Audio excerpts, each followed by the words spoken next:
কোথায় আছেন আপনি? হ্যাঁ ম্যাম, এই তো এসে গেছি। আপনার অফিসের বাইরে আছি আমি।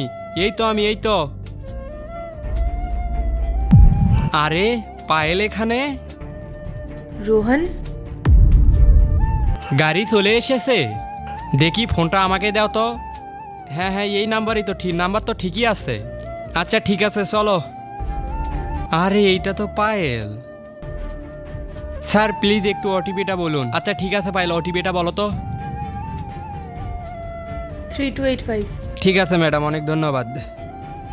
স্যার আপনার কাছে যদি 2 মিনিট সময় থাকে তাহলে একটা প্রশ্ন করতে পারি?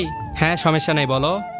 স্যার আমি একটা খুব বিষয় নিয়ে খুব বিরক্ত হয়ে আছি। আপনি যদি আমাকে কিছু পরামর্শ দেন তাহলে আমার ওই সমস্যাটা সমাধান হয়ে যাবে। হ্যাঁ সমস্যা নাই, বলো। স্যার আমার মনে হচ্ছে আমার ওয়াইফের অন্য কারোর সাথে রিলেশন আছে। শুধু মনে হচ্ছে না, আমি আজকে ওকে অন্য জনের সাথে দেখেছিও। আমি এখন বুঝতে পারতাছি না আমার এখন কি করা উচিত। কি আর করবে, ওকে ডিভোর্স দিয়ে দাও। কি ডিভোর্স? স্যার আমার লাভ ম্যারেজ হয়েছিল। আমি যদি ডিভোর্সের কথা ভাবিও না তাহলে আমার হার্টবিট বেড়ে যায়। ভয় করে আমার। এখন তুমিই দেখো ভাই কি করবে।